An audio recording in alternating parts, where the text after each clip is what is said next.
एष सुरासुरमणुसिन्धवन्दितं घोदघायिकं ममलं प्रणमामि वर्धमानं तित्थं धम्मस्य कर्तारं शेषे पुनतिथयरे ससौवसिद्धे विशुद्धसद्भावे समनेय नाणदंसन चरित तव वीर्यायारे ते ते सव्वे समगं पत्तेगमेव पत्तेगं वन्दामि यवर्तन्ते अर्हन्ते मानुषे खेत्ते किच्चार्हन्ताणं सिद्धाणं तहनमगणहराणम् अज्झावयवगाणं साहूनं चेदि सव्वेसिं तेसिं विशुद्धदंसन नानपहाणा समं समासेज्य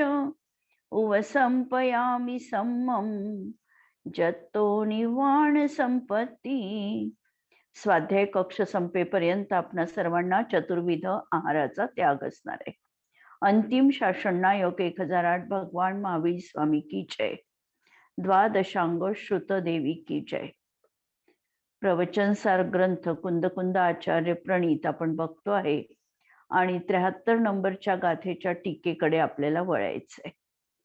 पुण्य आणि पाप हे दोन्ही निश्चयनयाच्या दृष्टीने बघितले तर एक समान दर्जाचे. व्यवहाराच्या भूमिकेत आम्हाला पुण्याचं अस्तित्व जरूर जीवनामध्ये दिसतं. पुण्यामुळे अनेक प्रकारच्या सुविधा उत्पन्न होतात. मी नेहमी म्हणते की पुण्याने सुविधा मिळतात, सुख मिळेलच असं नाही. सुविधा असणं आणि सुख असणं याच्यामध्ये फरक आहे. सगळ्या सुविधा उपलब्ध आहे, पण सुख हे शेवटी मोहनीयाच्या उदयामध्ये असणार आहे. मोहनीय कर्माचा मंद उदय असेल तर जीव सुखी आहे असं म्हणतो, आणि तीव्र उदय असेल तर ते दुःखच त्या ठिकाणी जीवनात असेल. म्हणजे पुण्याच्या माध्यमातून अनुकूल सामग्रीची प्रचुरता आमच्या जीवनात असू शकते, पण ती अनुकूलता आमच्या जीवनात सुखोत्पादकच असेल असं नाही. अनेक वेळा मत्सरापोटी आम्हाला जीवनामध्ये आमच्या जवळ असलेल्या वस्तूंचा, सुविधांचा देखील उपभोग घेता येत नाही आणि निरंतर मानसिक दुःख आम्ही भोगत राहतो. एखादी व्यक्ती जाडभरड वस्त्र मिळालं तरीही सुख अनुभवते, आणि एखाद्या व्यक्तीला तलम वस्त्र दिलं तरी देखील ती दुःखाची अनुभूती घेते. हे तर सगळ्यांवर असं अवलंबून आहे. म्हणून पुण्याचा उदय आहे म्हणून जीव सुखीच आहे असं कदापिही आम्हाला म्हणता येत नाही. जीवनामध्ये पदोपदी जर आम्ही आमचे ज्ञानचक्षु खुले ठेवले तर हा अनुभव आम्हाला सदोदित येऊ शकतो. आणि हीच गोष्ट आचार्यांनी या ठिकाणी सांगितलेली आहे की वज्रधर असे इंद्र असतील आणि चक्रवर्ती नरेंद्र असतील, यांना शुभोपयोगाची विपुलता आहे, प्रचुरता आहे. त्यांना जीवनात पुण्याचं फल ते भोगत आहे, आणि असं असताना देखील त्या शरीरादिकांची ते पुष्टी करतात आणि त्यामध्ये शरीरामध्ये आसक्त होतात, भोगांमध्ये आसक्त होतात आणि सुखी असल्यासारखे वाटतात. शब्द आचार्यांचे आहे की सुखी असल्यासारखे भासतात. पण ज्या अर्थी त्यांनी जो निष्कर्ष ठेवलेला आहे, ज्या अर्थी ते भोगांमध्ये आसक्त होतात, त्या अर्थी त्यांना स्वाभाविक दुःख जीवनात आहेच. भोगामध्ये ज्याची प्रवृत्ती त्याच्या जीवनात दुःख, हा साधा निष्कर्ष आचार्यांनी ठेवलेला आहे. टीका बघा.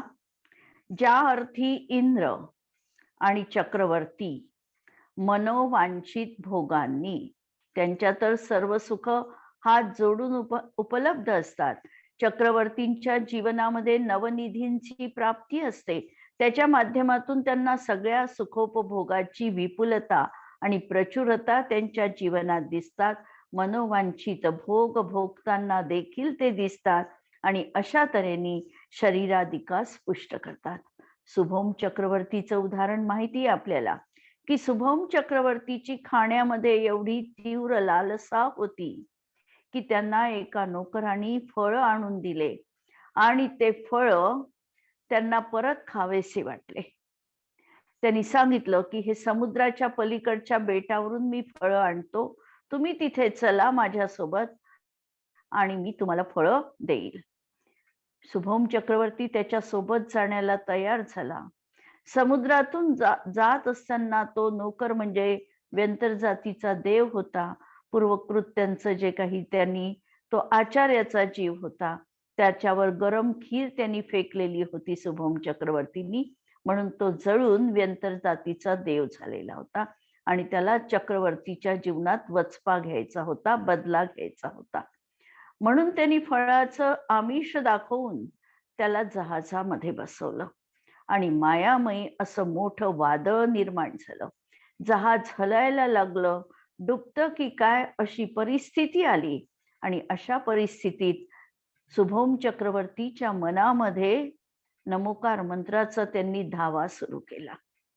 जोपर्यंत शुभम चक्रवर्ती नमोकार मंत्र म्हणत होते तोपर्यंत त्या व्यंतर देवाचं काहीही चाललं नाही. ते जेव्हा लक्षात आलं की अरे नमोकार मंत्र हा जोपर्यंत म्हणत आहे तोपर्यंत याचं काहीही चालणार नाही, आपली त्या ठिकाणी विद्या निष्फळ जाणार आहे, त्यांनी सांगितलं की तुम्ही असं जहाज, आता असा सोसाट्याचा वारा राहीलच आणि हे जहाज समुद्रात बुडेल. तुम्ही असं करा, नमोकार मंत्र पाण्यावर हाताने लिहा आणि त्याच्यावर पाय ठेवा. आणि शुभम चक्रवर्तींनी जीवाच्या भीतीने तशा प्रकारचं काम केलं आणि परिणाम ते त्या ठिकाणी मृत्यू पावले. त्या व्यंतर देवानी त्यांना समुद्रामध्ये बुडविलं.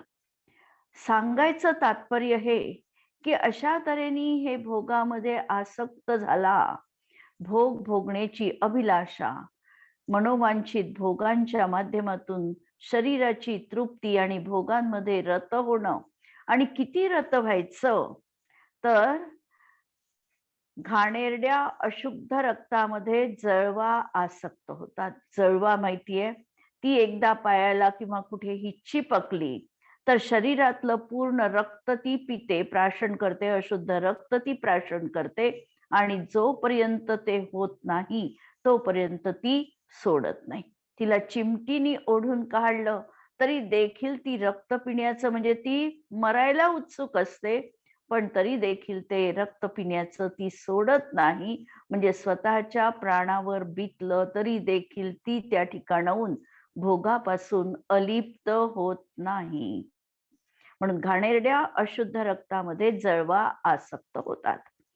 त्याप्रमाणे हे त्या शरीरादिकांमध्ये आसक्त होतात. हे सगळेच्या सगळे संसारी प्राणी संसारामध्ये या शरीराविषयी आणि भोगाविषयी त्यामध्ये ते इतके रममाण होतात आणि सुखी असल्यासारखे वाटतात. वास्तविकता भोगांना विष म्हटलंय, विषय. विषय यामध्ये विष हा शब्द आहे. विषय विषाप्रमाणे असतात आणि विष वरून दिसण्याला अत्यंत आकर्षक, कदाचित सुवास त्याचा चांगला, आणि तरी देखील ते प्राण हरण करणार असतं. याप्रमाणे हे विषय देखील जीवाला प्राण हरण करणारे असतात आणि हे भोगल्यानंतर सुख होतं हा संसारी किंवा अज्ञ जीवांचा भ्रम आहे. वास्तविकतः भोगात सुख नाही, हे अल्टिमेट ट्रूथ आहे. तर असं या अर्थी शुभोपयोगजन्य फलरूप पुण्य दिसून येतं. म्हणजे पुण्याचं अस्तित्व तर आहे, पण त्या पुण्यामध्ये आम्ही किती अडकायचं हे ज्ञानीला माहिती आहे आणि ज्ञानी त्याच्यातून सुटण्याची कला देखील समजतो. अज्ञानी मात्र त्या ठिकाणी सर्वस्व आहे असं समजून आपल्या प्राणांचंही हरण करतो. शुभोपयोगाने पुण्यबंध होतो आणि पुण्याने मनोवांछित भोग प्राप्त होतात. पुण्यवान देवादिक भोगांनी देहादिकांना पुष्ट करतात. जितकी भोग सामग्री विपुल तितका हा जीव सुखी, अशा प्रकारची विपरीत मान्यता याची जीवनात असते. आणि मिळालं आहे तर खूप भोगून घेऊ द्या किती भोगू आणि किती नाही, अशा प्रकारची याची असंयमाकडे धाव घेण्याची वृत्ती असते. त्याग किंवा संयम ही गोष्ट त्याच्या जीवनात असतच नाही आणि देहादिकांची पुष्टी आणि संयमाकडे ओढही नाही, आवडही नाही, अशी याची मनोवृत्ती असते. आणि जळवांना ज्याप्रमाणे त्या दूषित रक्तामध्ये आसक्ती असते आणि ते अधिकाधिक रस पितात, त्याप्रमाणे हे इंद्रादिक शरीर आणि भोगांमध्ये आसक्तीपूर्ण रस घेतात. संयम देवेंद्र आहे, पुढच्या भवामध्ये ते मोक्षाला जाणार आहे, असे सौधर्म इंद्र किंवा लौकांतिक जातीचे देव किंवा सर्वार्थ सिद्धीमधले देव चौथ्या गुणस्थानाच्या वर जाऊ शकत नाही, संयम जीवनात पाळू शकत नाही. भलाही त्यांचा आहार विशिष्ट मासानंतर पक्षानंतर असतो, श्वासोश्वास देखील विशिष्ट अंतराने त्यांचा असतो, हे सगळं आहे, आणि तरी देखील ते भोगांपासून संयमाकडे वळू शकत नाही. याचं कारण असं आहे की त्यांचं ते शरीर त्या ठिकाणी असं आहे की त्यांनी इच्छा केली की ताबडतोब त्याची पूर्ती होते आणि अंतरंगामध्ये ते संयम यत्किंचितही धारण करू शकत नाही. सदैव ते असंयमीच असतात. म्हणून शरीर आणि भोगामध्ये आसक्तीपूर्ण रस घेतात. ते संसारात सुखी आहे असं आपण मानतो किंवा म्हणतो. एखादी धनवान व्यक्ती असेल, करोडपती व्यक्ती असेल, तर तिच्याकडे बघून सगळे लोक असं म्हणतील की ही व्यक्ती खरोखर सुखी आहे. उच्च पदस्थ व्यक्ती असेल तर तिला आम्ही म्हणतो की ही अत्यंत सुखी अशी व्यक्ती आहे. पण ज्या वेळेला त्या पदावर आम्ही आरूढ होऊ, तर त्या पदाला काय काय कष्ट सहन करावे लागतात हे तिथे गेल्यानंतरच आम्हाला कळू शकतं. तेव्हा प्रत्येकालाच कोणती ना कोणती तरी मानसिक शारीरिक वेदना आणि पीडा जीवनात आहे, आणि हेच जीवनामधलं दुःख आहे.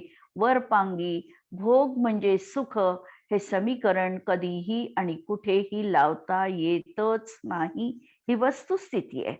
म्हणून शुभोपयोगाचं फल पुण्य याचं अस्तित्व आहे, पण शुभोपयोगाने आम्हाला साध्य आमचं मोक्षाचं हे मात्र प्राप्त होऊ शकत नाही. सर्व भोग हे पुण्याने प्राप्त होतात. म्हणून पुण्याचं अस्तित्व तर आम्ही मान्य केलेलं आहे, पण त्याचा परिणाम मात्र संसारच आहे. म्हणून शुभोपयोग आणि हा देखील अशुद्धोपयोग आहे. म्हणजे उपयोगाचे दोनच प्रकार पाहायचे, शुद्धोपयोग आणि अशुद्धोपयोग. आणि अशुद्धोपयोगामध्ये शुभोपयोगही येणार आणि अशुभोपयोगही येणार. पुण्योदयाने, पुण्याच्या उदयाने सुंदर भोग मिळतात. त्यांना बघून भोगण्याची इच्छा उत्पन्न होते. ही विषय एषणा, विषय भोगण्याची अभिलाषा, विषय एषणा म्हणजेच दुःख आहे. पूर्वीच्या काळी ही जी सामग्री, विषय सामग्री होती, ही खूप परोक्ष राहत होती. किचन मध्ये वस्तू त्या ठिकाणी झाकून ठेवल्या जात होत्या.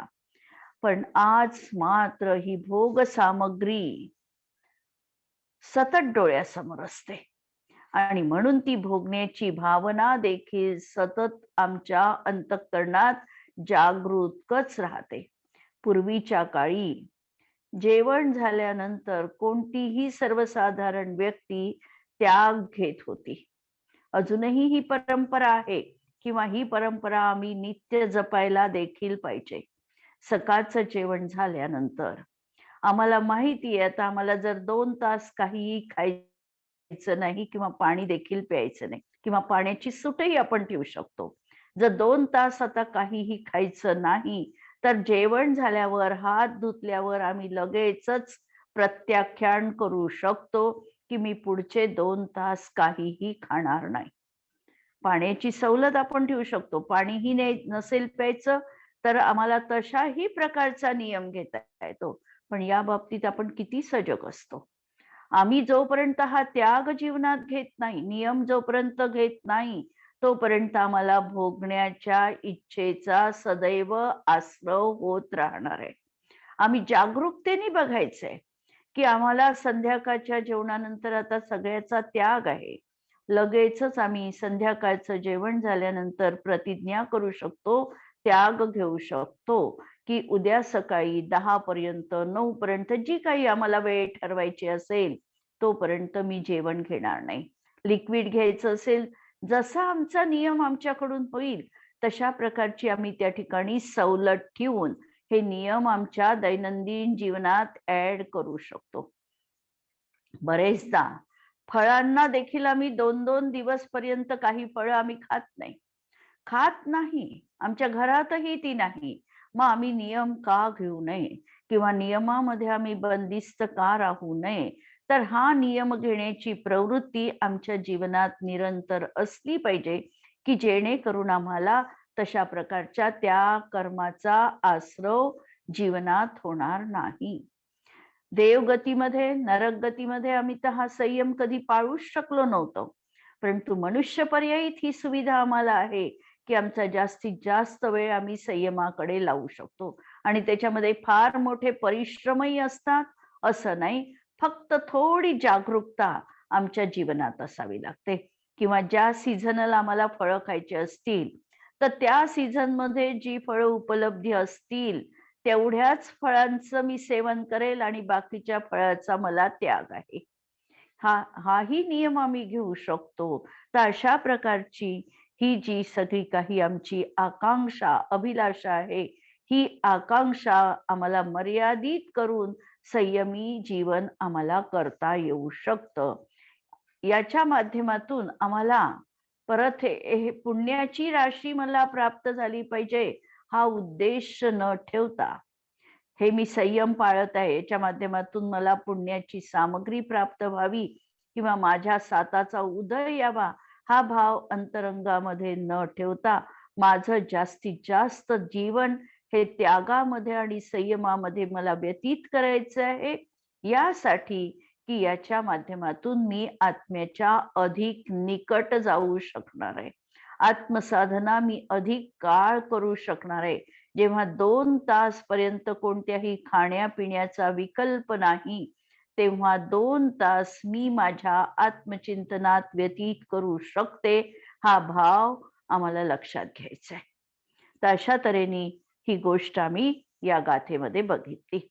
या गाथेचा प्रयोग आमच्या जीवनात करताना शुभोपयोग असो किंवा अशुभोपयोग असो, दोन्हीही जीवावरचं आक्रमण आहे, अतिक्रमण आहे आमच्यावर.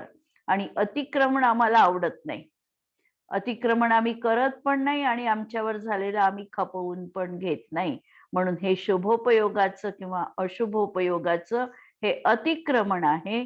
म्हणून हे आम्हाला दूर करून शुद्धोपयोगाची साधना म्हणजे निरंतर मी चैतन्य स्वभावी आहे, मी ज्ञान स्वभावी आहे, मी सहज आनंद स्वभावी आहे, ही भावना आमच्या अंतरंगात 24ही तास निरंतर कशी राहील, अभीक्ष्ण ज्ञानोपयोगी आम्ही कसं बनू, या दृष्टीने आम्हाला प्रयत्न करायचा आहे. यानंतर आपल्याला आता 74 नंबरच्या गाथेकडे वळायचं आहे. या गाथेमध्ये पुण्य हे दुःखाचं बीज आहे हे सांगतात. काल जसं आपण कारिका बघितलेली होती समंतभद्र आचार्यांची रत्नकरण शावकाचार मधली, की दुःखेरन तरितो दे पाप बीजे, हा शब्द त्यांनी ठेवलेला होता त्या कारिकेमध्ये, की कर्म परवशे सांते दुःखेरन तरितो दे पाप बीजे सुखे नास्था श्रद्धाना कांक्षणा स्मृता. पापाचं बीज आहे म्हणजे पुण्य हे देखील दुःखाचं बीज आहे. आणि पुण्य हे तृष्णेचं माहेर घर आहे, हे या गाथेमध्ये आचार्यांना स्पष्ट करायचंय. की पुण्य आम्हाला मिळालं, पुण्याच्या माध्यमातून आम्हाला सामग्री मिळाली. समजा आम्हाला 100 रुपये मिळाले. 100 रुपये मिळाल्यानंतर आम्हाला ते आमचे 105 कसे होतील, 105 चे आमचे 110 कसे होतील, असा जसा आमचा त्या ठिकाणी विकल्प सुरू होतो. आणि म्हणून असं म्हटलं जातं की व्यक्ती 99च्या चक्रात पडली की स्वतःची शांती संपवून बसते. 99च्या चक्राची गोष्ट आपल्याला माहिती आहे की एक दोन शेजारी शेजारी व्यक्ती असतात. एका व्यक्तीजवळ अगदी खाण्याची पण काही खूप मोठी साधन सामग्री नसते, पण ती अत्यंत आनंदी असते. आणि दुसऱ्या व्यक्तीला त्या व्यक्तीचा आनंद बघवत नाही. तिला वाटतं मी एवढा कमवतो, पण माझ्या जीवनात याच्यासारखा आनंद नाही आणि हा पाहावा तेव्हा आनंदी आहे. त्याला एक युक्ती सुचते आणि तो काय करतो, तर त्या एका पुरचंडीमध्ये 99 रुपये बांधतो आणि ती त्याच्या अंगणात फेकतो. हा जो दुसरा व्यक्ती आनंदी व्यक्ती असतो, ती पुरचंडी उचलतो आणि तो पाहतो की अरे 99 रुपये मला आपोआप प्राप्त झालेले आहे. तर याच्यात 1 रुपया टाकला की माझी 100 होणार आहे. आता तो सतत त्या 1 रुपयाच्या ध्यासापोटी, फक्त 1 रुपयाच त्याला टाकायचा आहे असं नाही. 1 टाकल्यानंतर त्याची आकांक्षा, तृष्णा ही वाढतच जाणार आहे आणि अशा या 99च्या चक्रामध्ये अडकून तो स्वतःची शांती भंग करतो.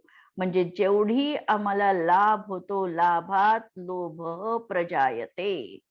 लाभ झाला की लोभ प्रजायते, लोभ उत्पन्न होतो. आणि विनासायास मिळालेला लाभ हा तर नक्कीच लोभाला उत्पन्न करणार आहे. कष्ट करून मिळालेला लाभ आणि घर बसल्या मिळालेला लाभ याच्यामध्ये देखील फरक आहे. जेव्हा कष्ट करून चटणी भाकरी मिळाली असेल त्याची गोडी अधिक असते आणि विनासायास जर मिळालं असेल तर पंचपक्वान्नाची गोडी पण त्याच्या पुढे फिकी पडते. अशा तऱ्हेचं हे दुःखाचं बीज असणारं पुण्य आणि तृष्णा उत्पादन करणारं पुण्य या गाथेमध्ये आम्हाला आचार्यांनी सांगितलंय. गाथा नंबर 74 नंबरची गाथा आहे. जदि सन्ति हि पुण्यानि य परिणाम समुद्भवानि विविहानि जनयन्ति विषयतह्नं जीवाणं देवदन्ताणं.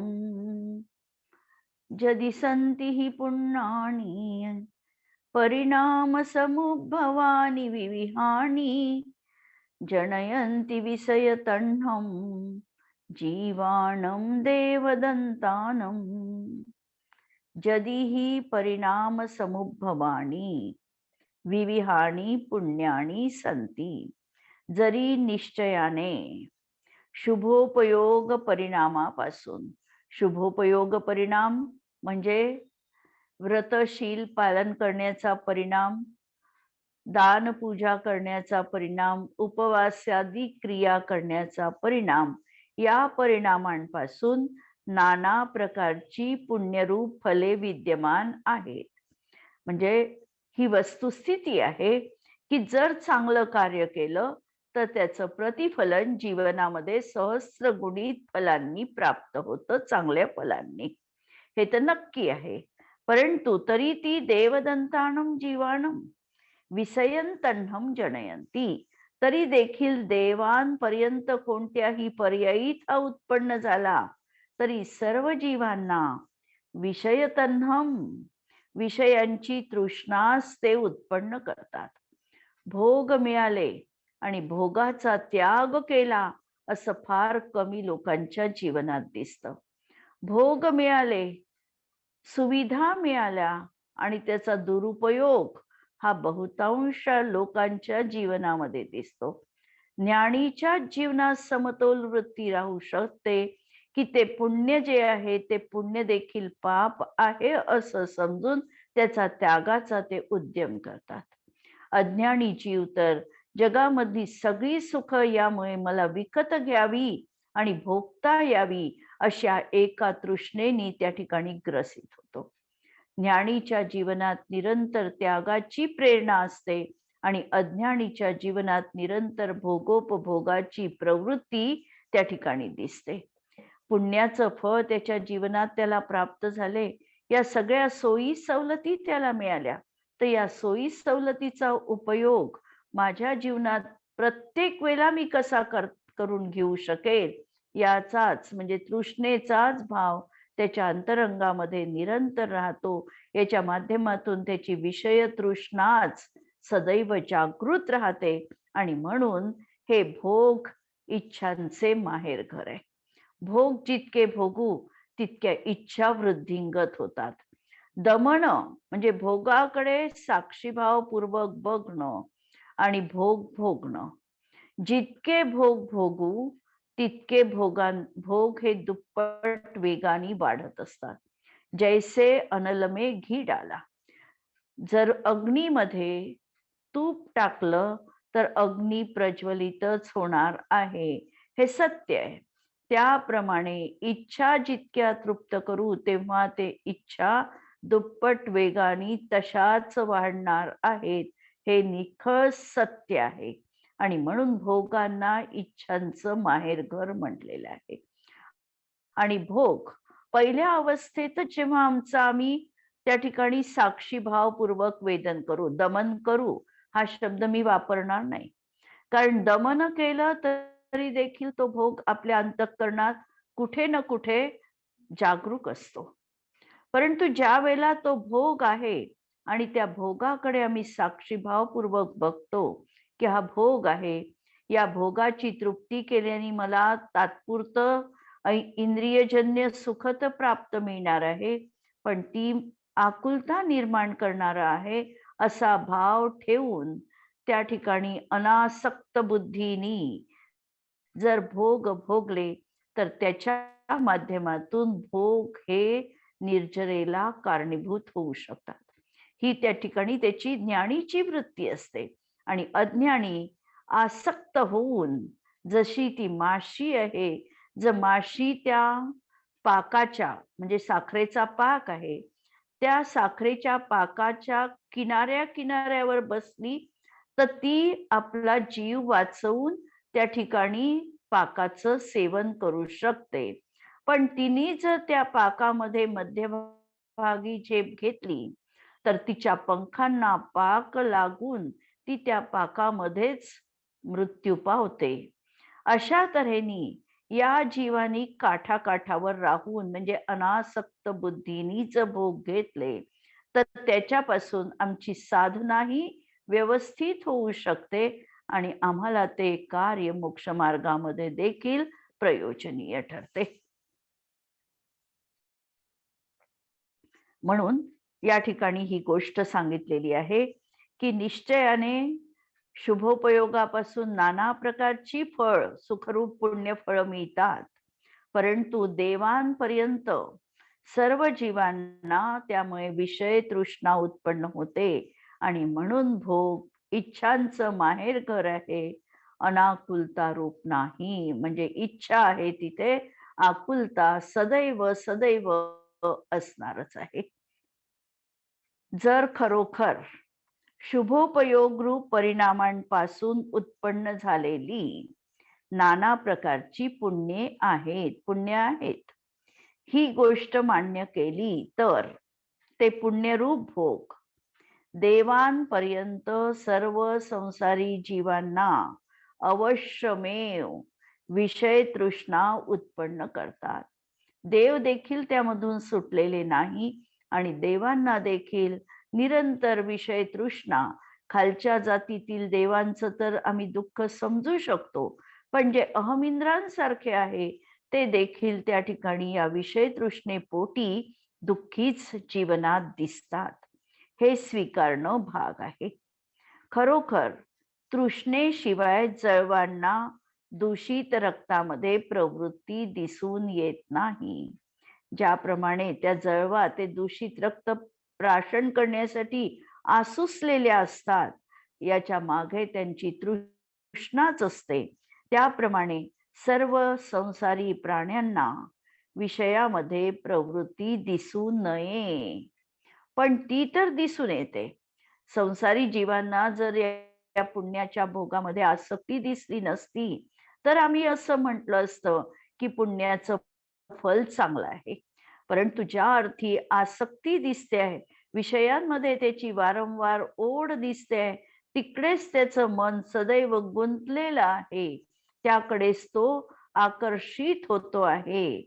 म्हणजे विषयांमध्ये त्याची प्रवृत्ती आहे. म्हणून पुण्याला तृष्णा यतनत्व निराभास सिद्ध होतं. तृष्णेचं ते आयतन आहे. म्हणून भोग म्हणजे तृष्णेचं आयतन. आयतन म्हणजे स्थान आहे. तृष्णायतन म्हणजे तृष्णेचं आयतन स्थान आहे. हे निराबाध सिद्ध होतं. किंवा पुण्य हे तृष्णेचं माहेर आहे, ही गोष्ट इथे सिद्ध होते. मागील गाथेत सांगितल्याप्रमाणे नाना प्रकारची पुण्ये संसारात आहेत, ती असू देत, बिघडलं नाही.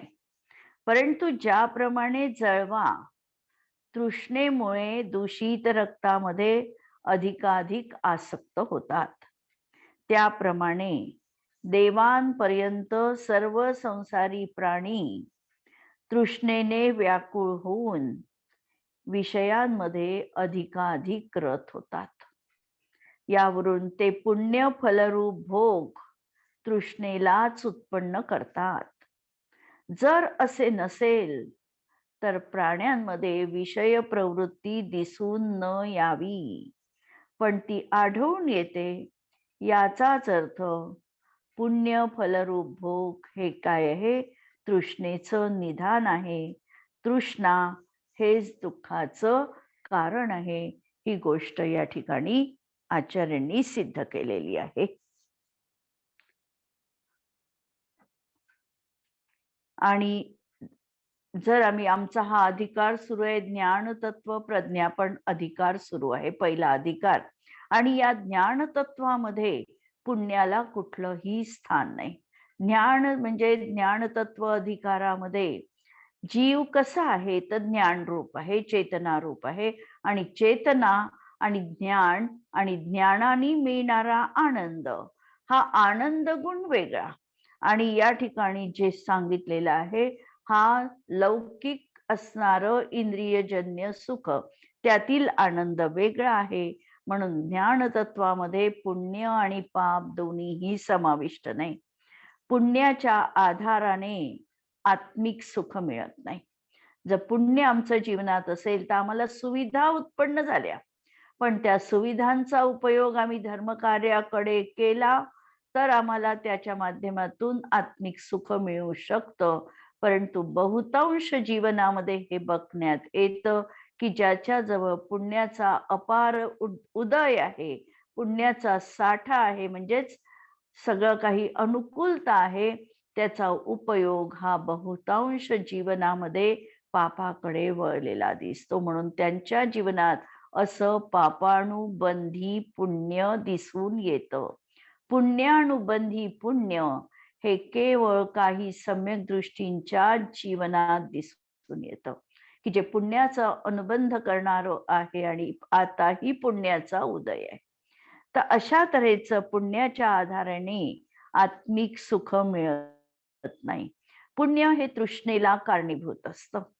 पुण्यामुळे इष्ट सामग्रीची प्राप्ती होते आणि ही सामग्री तृष्णा उत्पन्न करते. त्याचा उपयोग त्या बाह्य पदार्थांमध्ये, विषयांमध्ये वारंवार केंद्रित होतो. आणि जर तो स्वभावाकडे वळला असता तर त्याला तृष्णा उत्पन्न होणार नाही. पण त्याची नजर पुण्य फलावर आहे आणि म्हणून तृष्णेचं, पुण्य हे तृष्णेचं माहेर घर आहे, आयतन आहे. तृष्णेचं कारण आहे की मोहोदयासोबत पुण्योदय. मोहाचाही उदय आहे आणि पुण्याचाही उदय आहे. मोहाचा मंद उदय आहे आणि पुण्याचा तीव्र उदय आहे. अशा तऱ्हेने त्याच्या जीवनात तृष्णा दिसते आणि पुण्यबंधाचं कारण आहे शुभोपयोग. आणि म्हणून या गाथेचा प्रयोग करताना पुण्यकर्म असो की पापकर्म असो, दोनही दुःखाचं बीज जाणून पुण्यकर्माचे साधन आणि फलाची अपेक्षा न करता सहज अंतस्तत्वाकडे दृष्टी देणं. आता या गाथेवरून जर आम्ही पुण्यालाही आमच्या जीवनातून बाजूला केलं असं संभवू नये. याचं कारण असं की जोपर्यंत शुद्धोपयोगात आम्ही जात नाही तोपर्यंत आमच्या जीवनात आम्हाला जाणीवपूर्वक पुण्य गोष्टींची साथ घ्यावी लागणार आहे. पण पुण्य करत असताना पुण्याच्या माध्यमातून मला उपभोगाची सामग्री मिळावी हा मात्र अभिप्राय आमच्या जीवनातला आम्हाला बदलवायचा आहे. की मी हे शुभ कार्य करते, पण शुभ कार्य करते आहे याच्या माध्यमातून मी निकांश अंतःकरणाने कोणत्याही तऱ्हेची सांसारिक अभिलाषा न ठेवता एक आम्हाला आत्मिक आनंदाकडे जाता यावं यासाठी आम्हाला या गोष्टी जीवनात करायच्या आहे. म्हणजे जरी आचार्यांनी या ठिकाणी या सगळ्या गोष्टींमध्ये पुण्य आणि पापामध्ये समानता दाखविली, पुढेही हे श्लोक येणारच आहे, तरी आम्हाला अनेकांतांनी ही गोष्ट त्या ठिकाणी लावून घ्यावीची आहे. जर आम्ही आज अशुभामध्ये रत आहोत आणि आज आमचा शुभ भावही आमच्या जीवनातून आम्ही काढून टाकला आणि शुद्धात जाण्याची आमची आज परिस्थिती नाही किंवा आम्ही जात नाही, आणि मग आम्ही कुठे जाणार? तर आम्ही शेवटी अशुभामध्ये जाणार आहे. म्हणून आम्हाला अशुभोपयोगापासून जाणीवपूर्वक निवृत्ती, शुद्ध तत्वाचं अंतरंगामध्ये ध्येय साध्य मला ते आहे हा सतत अंतरंगामधली एक ज्ञानधारा चिंतनात आणि क्रिया मात्र शुभाची करायची आहे. हा या गाथेचा आम्हाला प्रयोग आमच्या जीवनात. आपण या ठिकाणी थांबूया आणि उद्याला पुढच्या गाथेवर येऊ. जिनवाणी के ज्ञान से सूझे लोकालोक, सो जिनवाणी मस्तक नमो सदा देत को.